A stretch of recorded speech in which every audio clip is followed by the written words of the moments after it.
I hired an investigator and discovered that my husband has been having an affair during his work trips, but I don't know what to do because we have two small kids, and he funds our lifestyle. Posted by you/throw-ra London mum.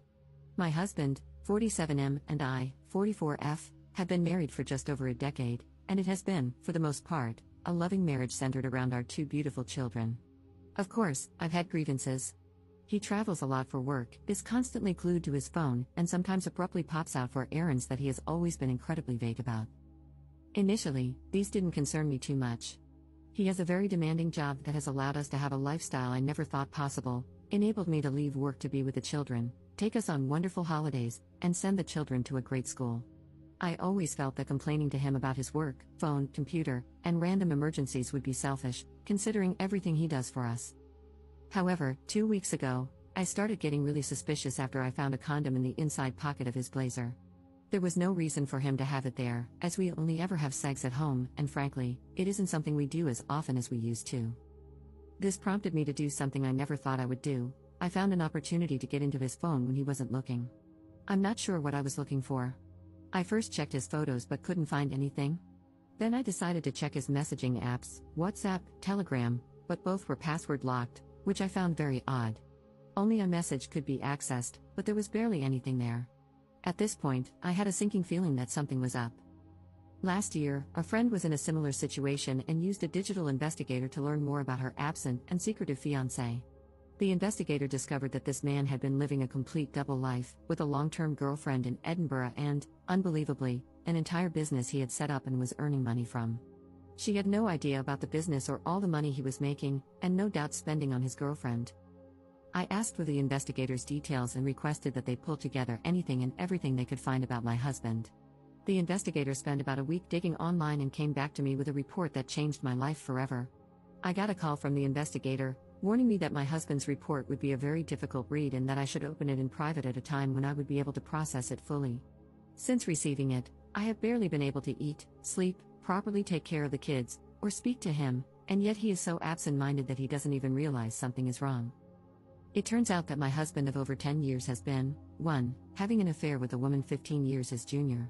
2. Financing this woman's lifestyle and her failed business venture.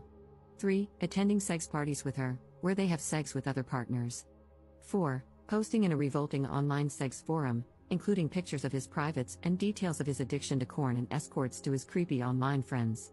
And 5. Based on his posts online, he has clearly been spending thousands on escorts as far back as 7 years ago. I have no idea where to go from here. I don't know what to do. I have no idea how to confront him about this or if I should see a lawyer first.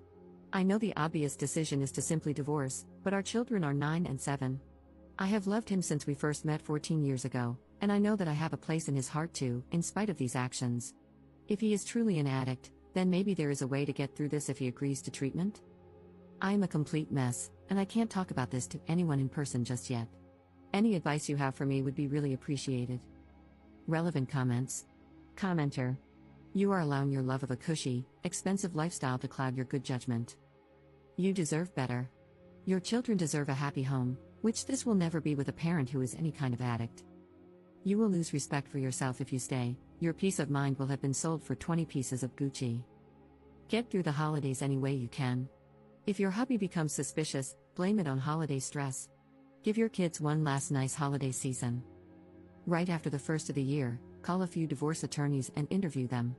Bring the investigative reports. Hire the one with whom you click the best. Follow your attorney's advice to the letter. They're an expert, that's why you hired them. Don't listen to family, friends, or strangers on the internet. Get yourself into individual therapy to help you deal with the betrayal. Have your children see a child therapist to assess whether they need ongoing care. Be kind to yourself. You've only just found out about a massive betrayal. You didn't know, but now that you do, you're taking proactive steps to defend and care for yourself and your children. Your husband is on his own. He can get into therapy or not, it's not your problem, and don't take it on as one. Your plate will be plentiful with your business and that of your 2 children. Wishing you and your children a peaceful and joy-filled 2025 as you move together into a new life. Ops response. Thank you so much for this comment. This was one of the most useful ones I have gotten, and I truly took it to heart. I have yet to get into therapy, as I simply haven't had time for it yet, but I am planning to the moment things start to slow down a bit. Update 6 weeks later. This is an update to my original post from around a month ago. Firstly, I'd just like to thank almost every single one of you who has commented to offer me advice or messaged me privately. I took a lot of advice on board, especially from a legal standpoint, and this has proven to be of great benefit. I apologize for my long absence and lack of replies. I hope the update below explains it. I chose to wait until after New Year's as I did not want to rob the children of one last Christmas and New Year's holiday as a family. In the meantime, I researched solicitors and sought recommendations from trusted friends. Rather humiliatingly, after much urging on this website, I also scheduled and went through with an STI test. It was horrifically embarrassing, but I am relieved to say that it came back negative. I don't know how I could have coped if he had gotten me sick because of his revolting actions.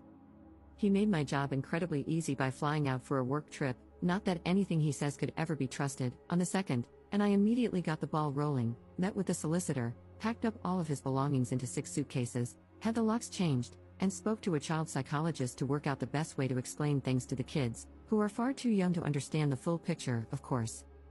Fast forward to a week later, and upon his return, I, having made sure the children were picked up by my mother after school, greeted him with a hallway full of suitcases and divorce papers. I had printed out the report in full and started walking him through it before he broke down in tears.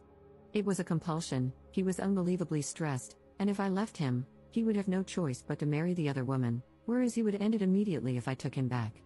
This last part was truly the nail in the coffin. I don't think he even realized just how manipulative a comment that was. After hours of back and forth and his groveling, he gave up. He was left at the bottom of the stairs in the entrance to our home with his suitcases, waiting for a cab to take him to God knows where. There is still a lengthy legal process ahead, and unfortunately, it turns out that his infidelity doesn't really impact how assets might be divided following the legal battle. However, I'm confident that my solicitor will get the outcome I need to keep the house and live independently. In terms of the children, I would rather not discuss them to maintain privacy, but it has been an incredibly difficult adjustment, and sometimes I do feel guilty. As for myself, I am still completely heartbroken, and frankly, I don't ever hope to find love again. I just don't think I can quite trust like that anymore. Finally, I'd just like to add that while most comments have been lovely and supportive, I did receive a number of comments and private messages blaming me for my soon-to-be ex-husband's behavior, claiming I did not give him sufficient sexual attention and that I shouldn't complain because he provided me with a certain lifestyle. Firstly, these comments are awful and betray a repulsive worldview regarding sex, intimacy, and marriage. Secondly, our ailing sex life was not my doing and was, at times, a criticism I myself had of our relationship, not the other way around. Thirdly, just because someone provides you with a lifestyle does not entitle them to treat you as if you're nothing, with no respect, no honesty. I would have hoped everyone would be aware of that. Up in the comments. Thanks for this. Sadly, because we are in the UK, cheating doesn't have much of an impact on divorce outcomes. However, my solicitor is among the best in the UK, and I trust that we're going to do some real damage.